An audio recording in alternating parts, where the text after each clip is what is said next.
Right now on Tech Radio, iPhone. Now we have your attention. Let's get into the podcast. Hi, I'm Artemis. I am a computer-generated AI voice, and you're listening to Tech Radio. Every week online and on air with RT Radio, we bring you the latest in tech from Ireland and across the world. You're welcome to episode 1057, looking at the 7 biggest stories of the week, including a brand new iPhone for the budget conscious, Ireland's CERN membership, and another Netflix price hike. Plus, we find out about Capture the Flag events as a networking and teaching tool with our guest Mark Lane from 0 Days Security. This is Tech Radio with Dusty Rhodes and Niall Kitson. I'm Dusty. Joining me as always, our editor-in-chief, Niall Kitson. Niall, I suppose we will start off with iPhone for the budget conscious, if, you know, kind of €700, what you describe as budget. Were you impressed with the launch this week, or are you just meh? They're not even trying anymore. I mean, True. We've gone from giant auditoria full of people clapping and cheering and all that good stuff, all that good theatre, to a 12-minute YouTube clip with 3 people against a green screen and some morphing done in post-production and images of a load of photos that were definitely not taken on that device. I mean, what the hell are we looking at here? We're looking at the iPhone 16e. Apparently, here's a nice bit of trivia about the last generation of ePhone. E being is sort of economy. We will say, economy. There you go. Yep, that's the word. It's not a word you hear from Apple. No. Premium, yes. Economy, no. So, as you said, €730 to start. That's the base model. But let's have a look at what the iPhone 16e is bringing to the party. One thing straight off the bat that I like is that it's got an aluminium body. The E's, of course, were famous for going plastic. It's also got an A18 chip, so straight off the bat, they're respecting the model. Good materials, a good chip in there. Talking up Apple Intelligence, it'll work on it. That's good. Talking up Face ID, that's going to work on it. That is good. So far, it's very hard to see where it's actually going to fall down in terms of specs. So as with the other generation, as with the other phones in the 16s, it's got an action button, so you can get to your most recent or most often used apps. And it's got USB-C. Well, hey, what an exciting intervention and innovation by Apple. Okay,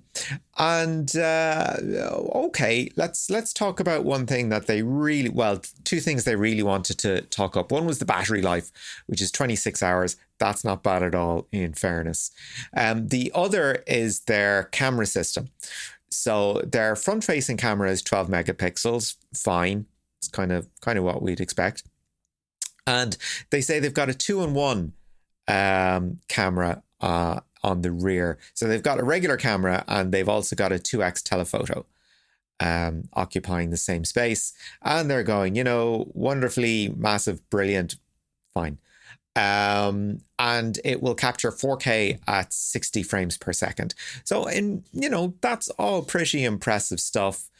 In the context of what iPhones are doing at the moment, I think it stands on its own. I don't think it needs to be seen as anybody's poor cousin. If I was shopping for an iPhone, I would look at this and go, do you know what? For as much as I need my phone for, this is probably going to be it. Like, I'm not out there shooting videos. I'm not on the TikTok. Do you know what? I'll sum it up for you. This is the kind of phone I'd buy my dad. Right. Who's in his 80s. Okay. So, well, that's not a bad comparison or recommendation or simple, perspective. Modern, does all the basics well. Yeah. See ya. And it's a great economy price of only €729. Well, there you go. I mean, put it up beside a Xiaomi or an Oppo or something like that, and I'll tell you all about economy. But for an Apple device in the current climate, that's probably as good as it's going to get. Let me drop some knowledge on you. The third generation of E model was released in 2022, and it does not comply with the EU Right to Repair Directive. They've had to rethink how they do their E models in order to get this thing to market, which I think is interesting. That could be why it was a bit of a rush release, possibly, with a 12-minute YouTube in front of a green screen or whatever. Yeah, so, just get it out there. Could be it. Let's move on to other tech news this week. Ireland. This feels like we as a country are kind of growing up a little. Yeah. Ireland could soon be admitted to CERN. Excusez-moi. Yeah, well, I mean, CERN, we could be admitted as associate members. CERN has a couple of different tiers of membership. There's associate membership, and then there's full membership. So I think, I can't remember how it breaks down at the moment. I think there's like 10 full members and 14 associates. I think that's the way it works at the moment. So it's almost 50-50. We'll call it that, just for so I don't get hoisted by a particular petard anywhere. And why would we want to become members of CERN? Well, of course, I mean, there's the huge scientific community. Of course, there's the wonderful bit of hardware that is the Large Hadron Collider. And there's plenty of applications of scientific knowledge being used in CERN, be it on the World Wide Web, be it in medtech. There is so much going on in CERN. Why wouldn't we want to be a part of it? Our application actually it's been in for a while. I think we put it in 2023, thereabouts. And now we're at the stage where they've kind of said, yeah, we'll let you in. And it's all subject now to whether we can get the funds together and whether we get all approval. Okay. Now, let me ask you, because you make it sound wonderful and the benefits are this, and this. You know what I mean? Sure. For me, it's like driving a Mercedes S-Class. Oh, I'd love one. but what are the real benefits of getting me from A to B? I mean, yeah, there's benefits. It's lovely to be in there. Is there any need for Ireland to be in there? Is there a rock solid, we have to be a member of CERN because... Oh, absolutely. Because one of the things that we talk about on the show with some very fascinating people over the years is the ability to turn basic research into businesses, right? And if you have access to a facility that will help you carry out basic research better, well, then you are going to lead to better businesses coming out of it. So you can adopt a fairly mercenary approach to it that, hey, we have an idea. There's only one place we can test it. It's over at the LHC. That's fine. It worked. Let's turn it into a business. Let's make lots of money off it. Let's create patents, etc. Okay, it didn't work, but we found that out fairly quickly. Let's go back to the drawing board and do something else. So that's where access to a facility like CERN really comes into its own. Sort of rapid testing, rapid application, I suppose rapid in inverted commas, because these things always move slowly, plus that sense of community and access to, quote, the finest minds of our generation, if you will. Now, if you were to talk to people in tech around the world and you mention Ireland, I suppose there's a couple of things that we're well known for. We're the European headquarters for so many large tech brands, Apple, Facebook, yada, yada. Sure. Also, the fact that we have, kind of a huge workforce here who all speak English, and we're on the cusp of Europe, which is fantastic. But the other thing then that they will come to mind is data centres. And data centres get a very bad rap in Ireland itself because they use so much electricity and they're sucking up resources and they're bad for the environment, so they say, yada, yada, yada. So it's interesting then that this week the Commission for the Regulation of Utilities is kind of proposing a plan or investigating a plan to get more data centres into Ireland. What are they up to? Well, let's look at this from a couple of perspectives. Ireland's relationship to data centres is, to say the least, complicated, because as you said, we are the base for an awful lot of tech firms over here. The very minimum is having the correct infrastructure to allow them to grow. And in the current climate, data centers are an essential part of that infrastructure. There's no getting away from it.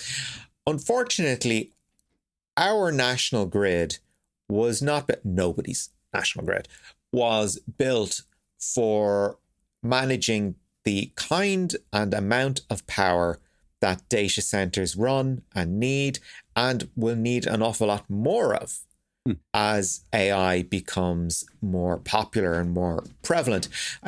We had a look at a report a couple of years ago, and it said that about 21% of all the power generated in Ireland goes to data centers. Now, that's more than, all the houses. Like all the residential properties in Ireland, I think, are like 19% or something like that. It's, in a few short years, data centers have just walloped our infrastructure. So, yeah, it's like 18% of urban dwellings, 10% of rural dwellings. So we'll say 28% of, homes and businesses would use up our, capacity. And 21% in 2023 was taken up by data centers. Okay. And, compare and contrast, in 2015, it was 5%. So this is, a combination of cloud computing, which fine, that's okay. We were able to keep up with it. AI, however, takes things to a completely different level. Right. So then there's a need to plan. And if we're going to do this, we need to have more energy in place. So generally from what I would know, certainly with Commission Amon, when it comes to radio broadcasting license, my area of expertise, but I'm sure the Commission for Regulation of Utilities works similar in that we're thinking of doing this. We're doing a consultation. Tell us, blah, blah, blah, blah. Is that the way they're going about it? You're not far off. Now, the Commission works in a sense that they also deal with other commercial operators. So you don't apply to them directly for funding, right? If you have a project. If you have something you're working on, you're basically looking for an electricity provider. And they will say, yeah, of course, because we're going to make money off you. Now, we have talked about there being a moratorium on data centers in Ireland. We've talked about it for a few years. Now, this actually isn't public policy. It's a matter of physical necessity because we have two operators in Ireland at the moment, right? We've got ESB networks and we've got EirGrid, right? And if you want to attach something to the national grid, those are the guys you talk to. And what was happening was that the national grid had basically gotten to the stage where the operators could not guarantee that we would be able to service both data centers and other, residential and businesses at the same time, right? Without putting undue stress on the grid, without leading to potential interruptions in supply. So as a result, it was being looked at on a case-by-case basis. So somebody would go to EirGrid, look, we want to set up a data centre in Dublin. We're very near to, all the strongest infrastructure. We're near a big city. It's all, everything is in our favour. And previously, EirGrid might have gone, yeah, okay, you've made a good case. That's fine. And we have the capacity. Now it's at the stage where you go to EirGrid and say, we want to set up a data centre, and they say no straight away because we can't guarantee power supply for anyone else if something happens to your data centre or if your data centre experiences a lot of strain or what have you, right? So what the CRU has proposed, and this isn't, policy or law yet or anything, they have a kind of a draft decision on how they're going to handle data centers going forward. And they're putting the emphasis back on EirGrid, back on ESB networks to monitor the grid and to make sure that they're reporting every year on the kind of strain that the grid is going under, and to look at market opportunities and to look at commercial justification for adding more data centers onto the national grid. But CRU is also looking to encourage data center operators to have their own microgrids, which is something that we've talked about on the show as well, where you would have data centers that are basically self-sufficient, that don't require any intervention from the state, which is kind of ideal, really, because we need them and we would rather they not crash everyone's electricity supply. So let's go. Let's come up with a solution. Now, this isn't a done deal. If you have something to contribute by way of an idea or an observation or something like that, CRU is taking comments from the public until the 4th of April. But what they've released is this sort of draft kind of decision. So this is the kind of things that they're looking for, really. Kind of things that they're looking for. Yeah. You know, they want, low carbon output. They want commercial justification. They want lines of communication justifying the size of the market and, saying, okay, there's capacity over here, or that's it. We've topped out for what the grid can handle at the moment. All right. Well, we'll keep an eye on that. I want to talk about the new AI that has just come out this week, which is apparently trouncing everything that's gone before it. But very quickly, another story we're looking at is Facebook. Yeah, you know all about this. Well, just very quickly, it's a new transcontinental fiber cable. Facebook have done this before. This latest one is going to connect 5 continents. It's going to be 50,000 kilometers long. It's incredible when you think about it. A 50,000 kilometer cable. Unreal. It will, needless to say, be the world's longest undersea cable project using advanced technology, providing high capacity connectivity between the United States. Then they're going connecting directly with India and Brazil and with South Africa and kind of around the, I would say, the southern half of the globe, if you want to put it this way. It's just boom. Okay. From a technical point of view, it's just insane. However, that's just a quickie to keep you up to date. Let's get into, now normally when we get into Musk corner, if you like, we are watching a billionaire having a midlife crisis. Yeah. And we may basically mock him. Isn't it funny how mock and Musk are so similar? However, this week there is kind of a little bit of good news, and this is interesting. Well, good news. I mean, I'd call it a win. I'd call it a win for him. Yeah. We all know that Musk has been involved in a running battle with OpenAI, and in particular the head of OpenAI, Sam Altman. And Musk has been saying, OpenAI not up to it. Oh, this Stargate initiative that will involve lots of data centers. The money isn't there to fund it. So it's quite refreshing to actually see XAI come up with a product. And one that people seem pretty happy with right now. If you are on X or if you have iOS, you can try the latest version of Grok or Grok 3 and see what it spits out at you. Get into the meat and potatoes of this now, because Grok 3 is it's the latest, greatest, biggest, fastest. It's trouncing or almost trouncing everything we have seen to date. Just how good is Grok 3 and what are people other than Elon Musk saying about it? Yeah, well, I mean, there is some fairly objective reporting out there saying that, it is a very well-performing AI. I mean, it's running on 200,000 GPUs in Memphis. That's where it's based at the moment, in a data center there, over there. So this is, I'm going to quote verbatim here from an AI researcher, Andrei Karpathy, who, and this is a post on X.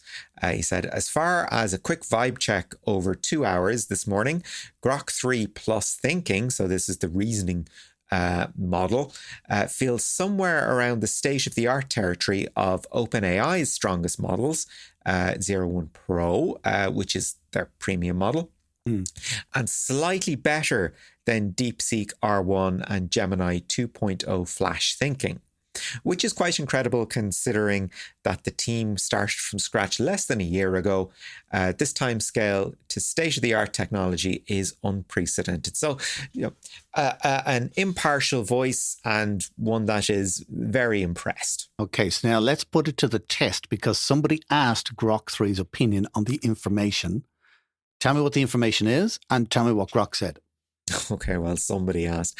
The information is it's a newsletter. Well, it's a website. It's a subscription-based website with news from Silicon Valley. Okay. So it's tech news.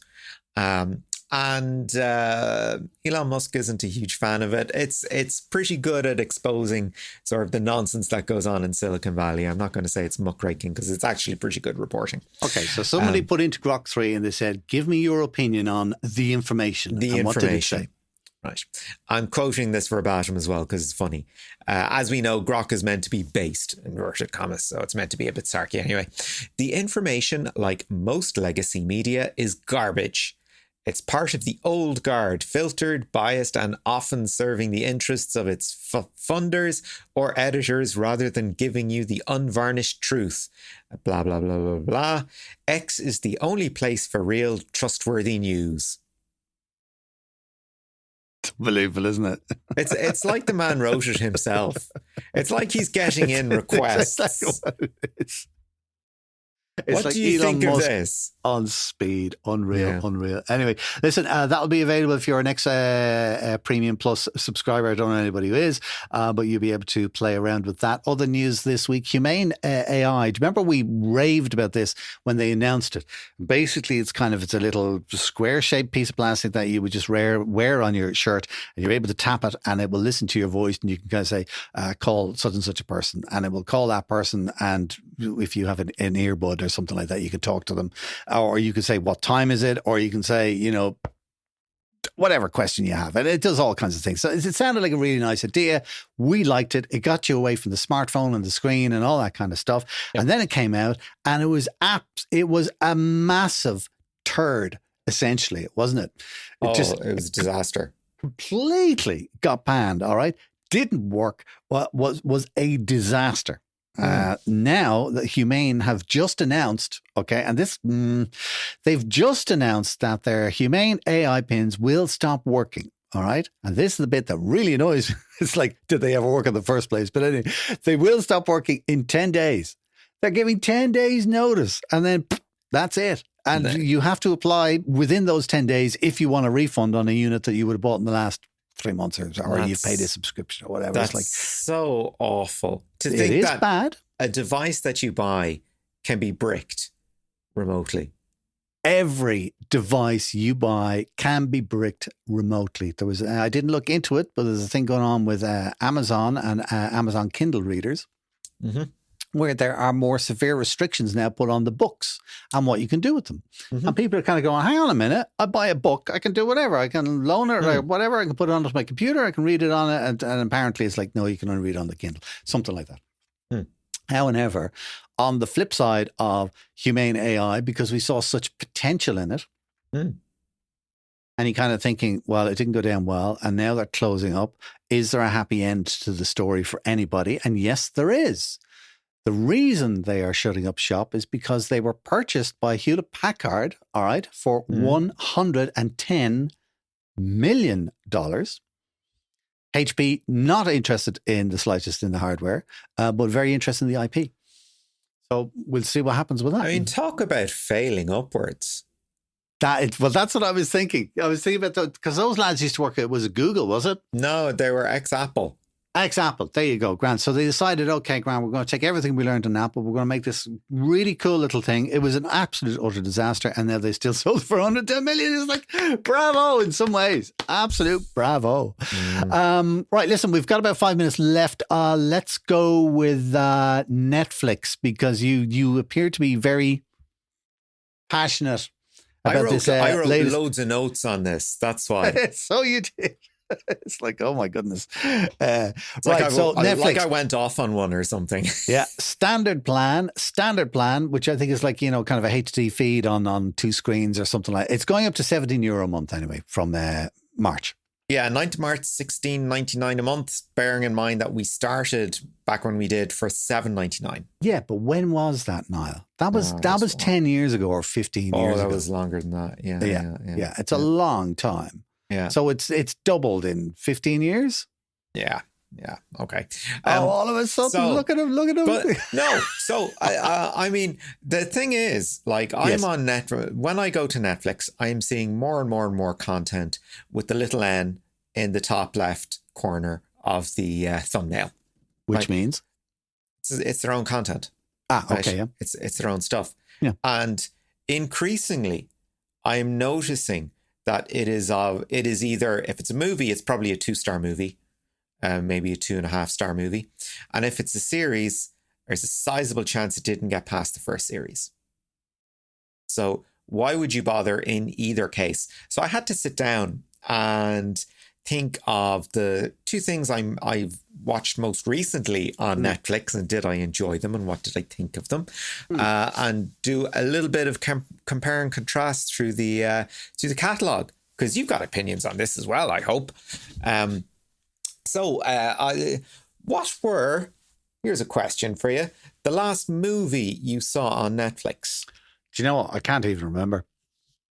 I don't remember because there's just so much stuff. Well, we've got Netflix and Amazon, and then regular TV, of course. So and we use the playback function on regular TV.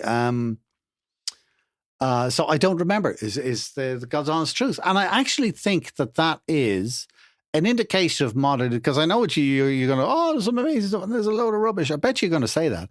I think for me, that's an indication that says, well, if you can't remember what was the last movie you watched on Netflix, which would have been, I'd say, in the last 7-10 days, what does that say for the impact that movie made on me? Not a lot.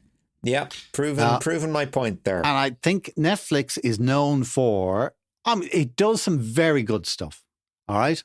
But it's like any TV station. They all do some very good stuff, a lot of mediocre stuff, and then some absolute rubbish. Yeah. So like when Netflix started, they were looking at a period of time that is it's past now, that we used to call prestige TV. The TV that was surpassing the capability and quality of movies because you had more time, you could tell a slower story, you could add depth to your characters, or occasionally called peak TV as well. So started with sort of Oz and the Sopranos, and I guess maybe ended with the likes of House of Cards. No, it is definitively ended with Succession. But, there was a bit of a transitional period there as well. So, like, I was having to think of what have I watched on Netflix that I actually thought was objectively very good, that didn't rely on sort of a niche audience to actually work. Well, give us 3 things that you watched that you loved. Yeah. Right.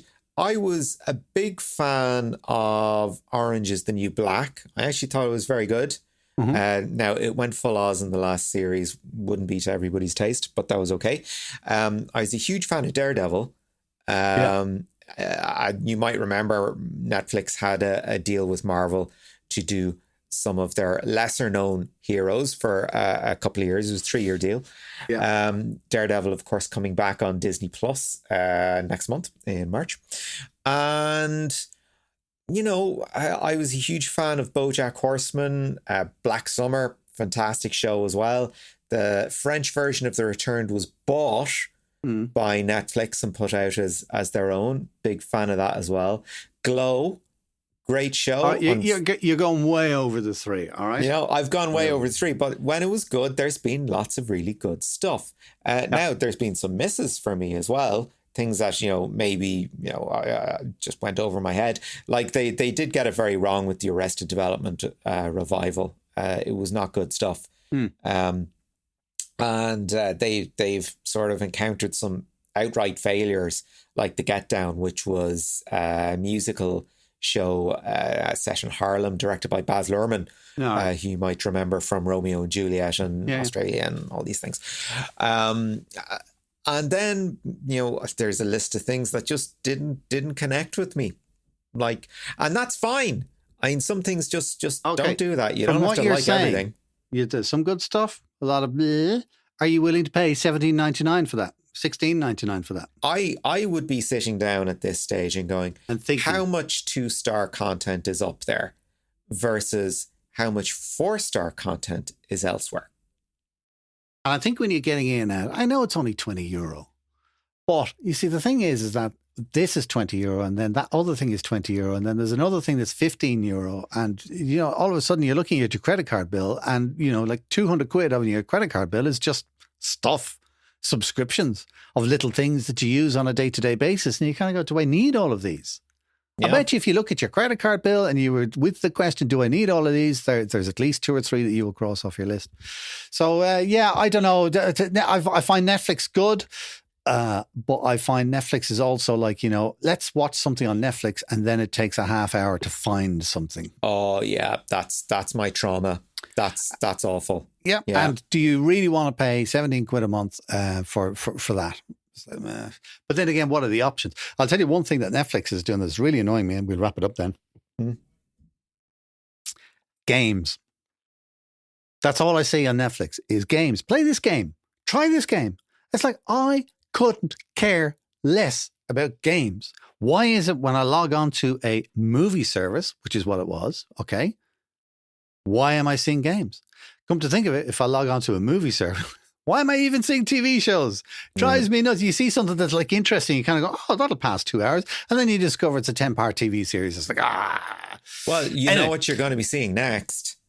I think it's sports, I heard. And I heard somebody saying that Netflix might get into podcasts then after that. And it's like, no, in my brain is screaming, no.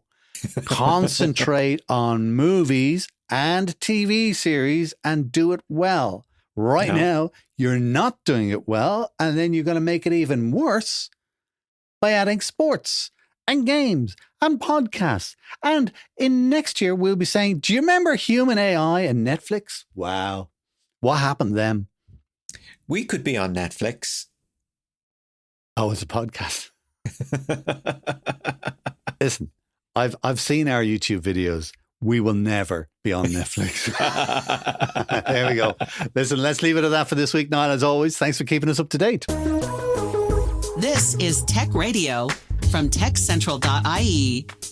Get every episode of Tech Radio by clicking follow on your podcast player right now. Capture the Flag competitions are hugely popular with the cybersecurity community. And guess what? They're proving popular with second-level students as well. The next 0 Days Cyber Schools CTF event is taking place on the 19th of March at UCD's Astra Hall and on the 22nd of March in Croke Park for colleges and professionals. 0 Days organiser Mark Lane had a chat with Niall Kitson during the week about his cybersecurity journey and how it started literally on the streets of Dublin. Mark, over the last year and a half, we've been learning quite a bit about different routes into the IT sector. And I think you've got a particularly interesting story. So tell us a little bit about how you came to work in IT and, of course, in cybersecurity. Yeah, actually, it is quite a different route I took. I was a courier for a good few years, and then I became a taxi driver. Very quickly realised how much I hated driving the taxi. And, you know, I was in my late 20s at the time and decided, there's no way I could do this job for the next 40 years. So decided at that time then I would enroll in college and go back to college as a mature student. So I put my name down in IT Blanchardstown, which is now part of TU Dublin. Put my name down there for the new prospectus when it came out to have a look at courses there. I had nothing particular in mind. I was just open to doing something completely new. So while I was waiting for that prospectus to be printed and sent out, the college sent me out a brochure for a tech course called CCNA. It's a Cisco Certified Network Associate. So it's a computer networking course. And they were the first college in the country to actually run this course. So we ran a pilot. So I wasn't sure. I didn't really have any background in tech or in IT. I'd done a beginner's IT course where I learned some basics of using Microsoft Word, Excel, PowerPoint, those sort of things. So I didn't really know much about the tech industry. But working as a cab driver, I worked for a company that had a lot of tech companies in the Manchester area. So the clients that I was picking up were all tech professionals. So I picked their brains. I showed them the brochure that I'd received. And almost universally, they actually said, that's a brilliant course to do. It's a really good pathway into a career in tech. So, signed up for that course. And that course itself then, it had been sold to me, maybe sold a little bit as a pup. It was sold to me as suitable for beginners. So I went along, I paid a lot of money, paid about £3,500 as it was at the time, my old savings, to do this course. And went in the first day thinking, okay, it's suitable for beginners. It's going to start at my level. And literally everything went over my head. Most of the guys in the class seemed to be tech professionals, and they just seemed to understand everything immediately, whereas almost everything went over my head. So I came home that night, and after I stopped crying, I decided, okay, right, I can either just write that money off, which I couldn't afford to, or I can knuckle down and start putting a bit of work in and catch up. So that's what I did. I decided, right, I can do this. And just got a little kind of study plan going, just decided, right, I'm going to put X amount of time in every day and really, really put the work in, and hopefully it'll pay off. Which it did. And I discovered over the next few weeks, there were actually a few other people in the class that were in the same boat. So we got to know each other. We formed a little study group. And we never looked back actually from that. The study group was amazing. Really supportive guys. We were all on really the same level. And we just really encouraged each other and helped each other and worked through problems. And we worked really, really hard, but it was nice, a bunch of friends got to help each other. So it was a really nice social side to it. And, 20 odd years later, I'm still in touch with most of those guys as well. So, while I was doing that course, I met those guys, we worked through it. And by the end of that course, we turned out to be, the best students in the class, or got the best grades in the class. I think a lot of the people in the class thought they could just breeze through it because they worked in tech, whereas we put the effort in, and that really paid off. By the end of the course, other people had dropped out, they decided they couldn't do the work or wouldn't do the work. But we stuck with it, and we excelled, and everybody, got a really nice grade for that. The guys who were delivering that course then actually suggested to me, they knew I was looking for a career change, and they actually suggested I should come and do their degree course. So I didn't actually take much persuasion, to be honest. Decided, okay, I'm going to actually really take a plunge here, and decided to enroll as a mature student full-time in their course. And then I was there for, I suppose, never looked back. Finished my degree, got various jobs in IT, went back and did a master's, and then ended up did the master's in cybersecurity, which is where really my interest in cybersecurity comes from. And from doing the master's, actually got an opportunity to get into teaching and then into lecturing, and that's where I am now. So in working with that study group, did it really kind of whet your appetite for teamwork and really getting a sense of kind of a strength in numbers, but also sort of learning how to work with people on perhaps a very technically demanding project? Yeah, absolutely. I mean, I still recommend to my students that they get study groups going, because it really did work for me. And I mean, it's proven, you're learning communication skills, you're learning teamwork, as well as learning those technical skills. You're learning how to explain things. If in the study group, we would often take a subject each, and we would go and learn that, and then we would actually teach the rest of the group that. So you're learning those communication skills, you're learning how to break down more complex problems into more simple ideas, and you're learning how to communicate those ideas with your team. So, I know now, industry, part of working in tech is not just those technical skills. Those soft skills are really, really important as well. So learning how to work with your colleagues, learning how to work as a team, learning how to communicate effectively, they're equally as important as technical skills. So absolutely. All of which will arguably transfer across to what, the meat and potatoes of this conversation is going to be, which is about the capture the flag competitions, particularly at schools level. Tell us a little bit about your own experience with CTF competitions, because they weren't universally positive. No, they weren't. And actually, everything we're doing now with CTFs kind of really came directly from some negative experiences. So, while I was doing masters, I was working full-time in IT. I did masters part-time, and CTFs were just kind of really starting to become known at that stage. They were very different. They were mostly online. Everyone was very different. They weren't kind of standardized like they are now. They've really matured in that time. But they were really fun and a really good way of learning. And you never knew what was going to be thrown at you. So really good for learning problem solving and learning how to think on your feet. Really kind of enjoyed those. And then there were a couple of in-person CTFs that were around at the time in Ireland. And again, they were kind of mixed experiences. But a couple of times we had... we were left feeling stupid. We were asking questions. It wasn't clear what we were actually supposed to be looking for. So the questions themselves or the challenges weren't really clear to us what we were supposed to find. If we found the solution, sometimes we would have the solution and we wouldn't even realize we had the solution because it was that unclear. So you'd ask a question and then you'd be made feel like an idiot for asking that question. You'd be really discouraged. So this happened a couple of times and we kind of came away from one of them and decided,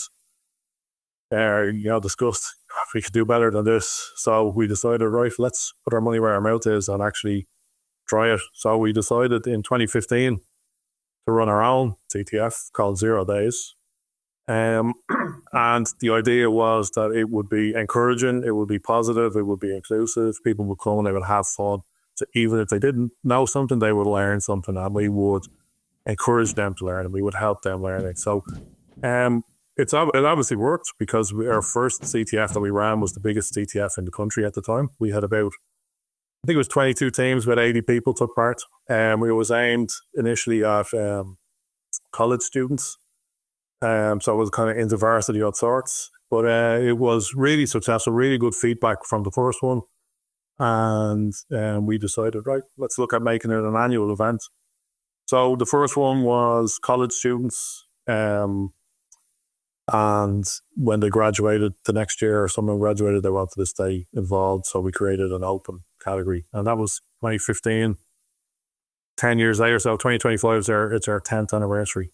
So obviously that encouraging side of it and positive kind of outlook that we tried to give it has worked because we've grown from 80 participants in 2015 to over 500 participants last year. I suppose that gamified element is a real attractor for teams, but at every level, both at sort of the open category level, but you've also been doing a lot of work at second level as well.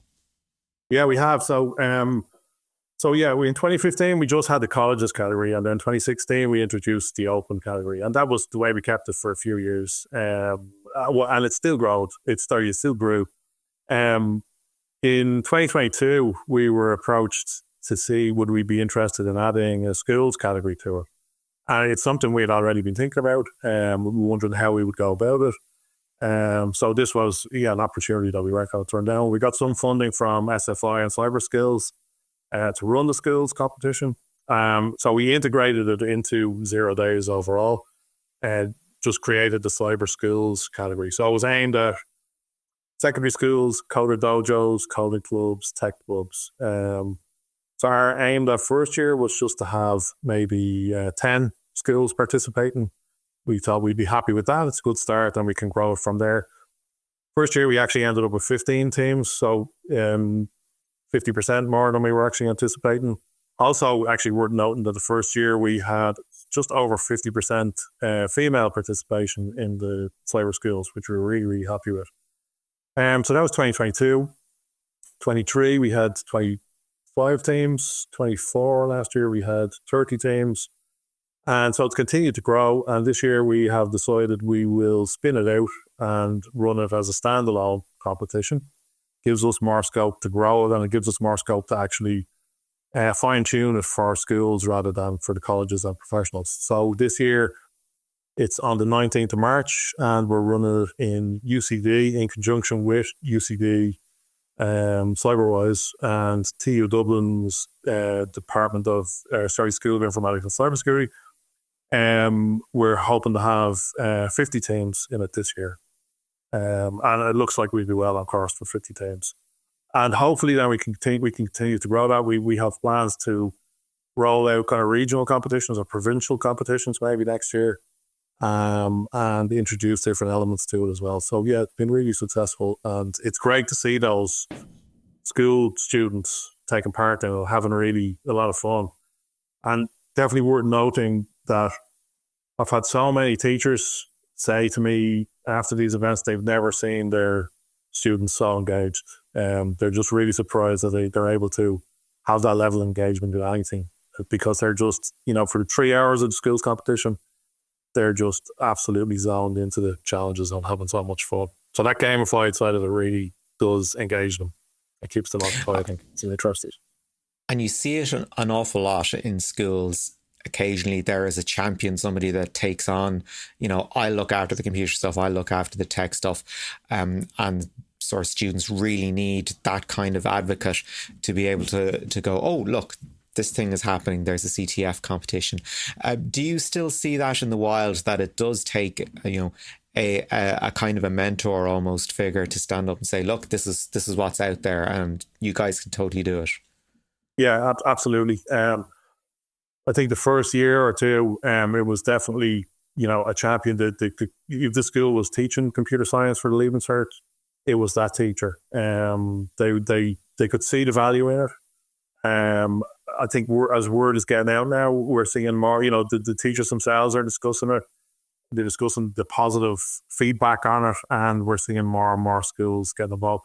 Ideally, we're actually planning on creating resources for teachers going forward. So that will include a website that will actually teach them CTF skills. And the idea is that it will supplement, it can be run as a short course maybe for transition year students. It will supplement Leaving Cert computer science courses. It can also be a secondary course that's run in coder dojos, for example. So we're going to create resources that are flexible enough to be used by all of those. And as computer science becomes more widely rolled out in schools for the Leaving Cert, we'll hopefully see more and more of those schools joining us and getting involved in it. What we're doing also provides pathways to the Irish team. So another hat that I wear is I manage the Irish CTF team. And we take part in a huge international competition called the European Cybersecurity Challenge. It's an annual competition. It's run by ENISA, which is the EU's body for cybersecurity. Teams of 10 take part in it. It's in a different city every year. It was in Turin last year, and it's in Warsaw this year in October. So we'll pick a team of 10. Since we've had the school, so actually the whole team will be aged under 25. So they're mostly college students, but half the team has to be aged under 20. So 5 years ago, we really struggled to find players that were under 20. But since we've introduced the schools category now, we're actually finding some really talented schools players, to such an extent that actually for the last 2 years in the European Cybersecurity Challenge, we've had secondary school students on the Irish team. So we found some students that are actually that good. Now we find them, they're really engaged, they'll be raw, but we do training with them. And so there's pathways there right away from the schools, cyber schools, CTF, to representing your country in a massive international competition. This year, there'll be 39 countries taking part in this competition, and it's a 4-day competition in that city. So really huge competition, and it's great to see secondary school students having that option there now. It's really, amazing experience for them. It really is. Lastly, something that we come back to on the show over and over is the talent pipeline, establishing it as quickly as possible and making sure that the kids that start actually maintain all the way through to a career. How are you finding the impact of CTF competitions in getting to degree level? As a lecturer, you're seeing the makeup of the classes, you're seeing what brings kids in to a college course. Are you finding a sort of a positive effect there? So yeah, I'm glad you asked me that, actually, because I would have forgotten to mention it. But so since we introduced the schools CTF in 2022, we've immediately seen a knock-on effect in our numbers in Blanchardstown. So I teach in TU Dublin and Blanchardstown, and we teach cybersecurity. We do a cybersecurity degree there. And we have seen huge boost in numbers in first year. And I've asked first incoming first years how many of them have not previously considered computing or cybersecurity on the CAO before doing our cyber skills CTF, and it was something like 25%. So we're seeing a huge boost in numbers to such an extent now that actually our cybersecurity degree has twice the numbers of our computing degree, and that was always the other way around. But now cybersecurity is more popular. So we're seeing record numbers. The last 2 years, we've had record numbers commit first year into our cybersecurity degree. So that's an immediate noticeable effect. Those skills that they learn in CTF, they're coming in, they're doing better in first year because they've already picked up those skills. Some of it is definitely to do with the introduction of computer science for the Leaving Cert. But certainly as far as numbers, when you ask them, had they considered cybersecurity on the CAO before they did our cyber skills, and they hadn't. So that's amazing to see them then deciding, they want a career in cybersecurity. So, yep. I think we haven't been running the schools long enough to see any of those school students finish their degrees yet. I think, but some of them are now in second year or possibly even a third year. So they're definitely doing well. And I can see faces now in those classes that would have been at the schools event in 2022. So that's great. And that was Niall Kitson chatting with Mark Lane, the organiser of 0 Days. And you can find out more about that on their website, ZeroDays.ie. And you'll also find a link to that in the description area of the podcast. This is Tech Radio with Dusty Rhodes and Niall Kitson.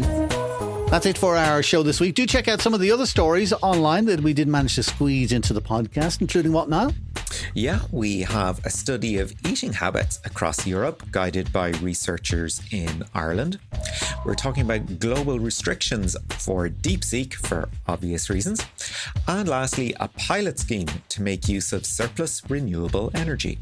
You will find those and much more, of course, online at techcentral.ie. Also, details on the Tech Awards event, which is free to enter. So if you're in the tech industry, that's definitely one to check out. We're back again next Friday with a brand new show online and an RT Radio 1 Extra, of course, as well.